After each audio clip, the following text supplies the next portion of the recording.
Hi అండి, welcome back to Anu blogs. ఈరోజైతే మా అమ్మ వాళ్ళ ఇంట్లో సమ్మక్క పెట్టుకున్నామండి. ముందుగా మేమైతే ఎత్తు బంగారం ఇవ్వాలని చెప్పేసి మేమైతే ముందుగా షాప్కి వెళ్తున్నామండి. పిల్లల ఎత్తు, మా వదిన వాళ్ళ ఎత్తులు అందరికీ ఇవ్వాలని చెప్పేసి ఇంకా జోకించుకోవడానికి ఎత్తు జోకించుకోవడానికి అని చెప్పేసి వెళ్తున్నామండి. మాకైతే చాలా దూరం ఉంటుంది ఇంకా వెళ్ళడానికి, అందుకే మేమైతే కార్లో వెళ్తున్నాము.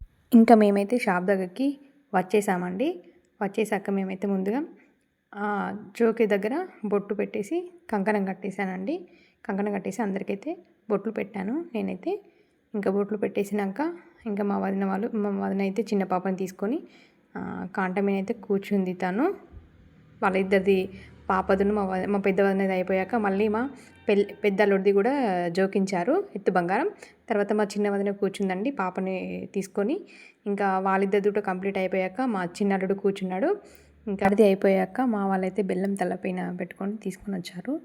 తల మీద పెట్టుకోవాలని చెప్పాక ఇంకా మా అల్లుళ్ళని కూడా పెట్టుకోమని చెప్తే వాళ్ళు అసలు పట్టుకోవట్లేదు. ఇంకా మా పెద్ద అల్లుడు అయితే వాడు నేను కూర్చుంటా మమ్మీ నాకు ఇవ్వు నేను తింటాను అని అంటున్నాడు అక్కడ. ఇంకా మా వదినైతే తినొద్దురా అని చెప్తుంది. ఇంటికి తీసుకెళ్ళాలి దేవుడికి పెట్టాలి అక్కడ అని చెప్పి చెప్తుంది తను. ఇంకా వాళ్ళ అల్లరైతే మామూలుగా లేదండి, చూడండి మీరు కూడా. మా చిన్నల్లుడు అయితే చక్కగా పట్టుకున్నాడండి. ఇంటికి తీసుకొచ్చి ఇంకా బుట్టలకైతే బొట్లు పెట్టామండి. అమ్మవారిని అలంకరించింది మా అమ్మ, మా చిన్నమ్మ.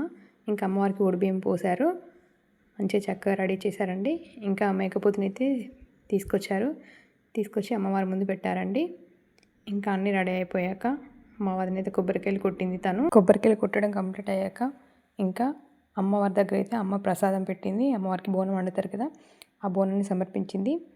ఇంకా చక్కెర కూడా నైవేద్యంగా అక్కడ పెట్టింది అమ్మ, మంచిగా రెడీ చేసి పెట్టింది. ఇంకా వంటకైతే మా అమ్మ వాళ్ళైతే అన్ని రెడీ చేసి కట్ చేసి పెట్టారు అక్కడ. మా అన్నయ్య వంట చేయడానికి అయితే రెడీ ఉన్నాడు. మా వదిన ఇక్కడ మిక్సింగ్ అని చెప్పేసి అన్నీ కలిపి పెడుతుంది కర్రీ మొత్తం. ఇంకా అన్నీ స్టార్ట్ చేశాడు వంట అయితే.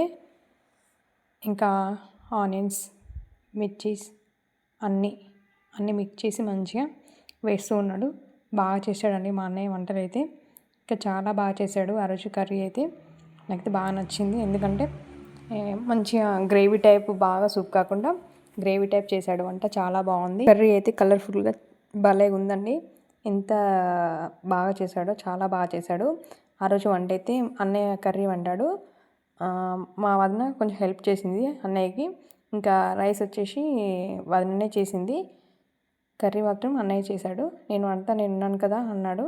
అన్నయ్య వంటలు బాగానే చేశాడు, కానీ కొంచెం పెద్ద మొత్తంలో వంట కదా ఎలా చేస్తాడేమో అనుకున్నాను, కానీ బాగా చేశాడు. ఇంట్లో వంటలు అయితే అన్నయ్యనే చేస్తాడు, చాలా చక్కగా చేస్తాడు. అసలు ఎవరు హెల్ప్ తీసుకోకుండా చేస్తాడు. బిర్యానీ అయితే సూపర్ వేస్తాడండి, ఎంత చక్కగా చేస్తాడు తెలుసా, సూపర్ చేస్తాడు. ఇక్కడ వదిన మాత్రం రైస్ చేస్తుంది, చూడండి మీరు కూడా. మా వదిన అయితే ఇక్కడ రైస్ అయితే డైరెక్ట్ మొత్తం మసాలాలు అన్నీ అయిపోయాక, అల్లం పేస్ట్ అంతా ఫినిష్ అయిపోయాక రైసే డైరెక్ట్ వేసింది తను, వాటర్ అట్లా ఏం తీసుకోకుండా. మీరు కూడా ఇలానే చేస్తారా, లేకపోతే వాటర్ వేసి చేస్తారా? ప్లీజ్ డూ కామెంట్ అండి, కామెంట్లో మెన్షన్ చేయండి. నాకైతే రైస్ అయితే ఎంత పొడిగా వచ్చిందో తెలుసు, చాలా బాగుందండి, టేస్టీ ఉంది, చాలా బాగుంది. నేనైతే ఇట్లా చేసినందుకేమో అనుకుంటున్నా. మంచిగా ఫస్ట్ రైస్ వేసాకే తను వాటర్ పోసింది కొలతల ప్రకారమే. ఎంత బాగుందంటే అంత బాగుంది రైస్, సూపర్ ఉందండి. ఇంకా మనకు సాల్ట్ వేసుకుంది తను. 2 పొయ్యిలు పెట్టేసి అన్నయ్య మాత్రం ఫాస్ట్గా ఫినిష్ చేశాడండి వంటలు. ఒక పొయ్యి మీద కర్రీ, ఒక పొయ్యి మీద రైస్. కర్రీ ఏమో అన్నయ్య చేశాడు, రైస్ ఏమో వదిన ప్రిపేర్ చేసింది. ఫాస్ట్గా ఫినిష్ చేశారండి. ఇంకా లంచ్ టైం, మేమైతే అందరం కూర్చుండి ఇలా చక్కగా తిన్నామండి. కర్రీ ఎంత సూపర్ ఉందంటే చాలా టేస్టీగా ఉందండి. మేము అదే మాట్లాడుకుంటున్నాం ఇక్కడ. అయితే మామయ్య వాళ్ళను, మా అన్నయ్య, మా హస్బెండ్ కూర్చున్నారండి. అందరూ కూర్చుని తినడంలో ఆనందమే వేరు కదండి. ఓకే, బాయ్ అండి, నెక్స్ట్ వ్లాగ్లో కలుద్దాం.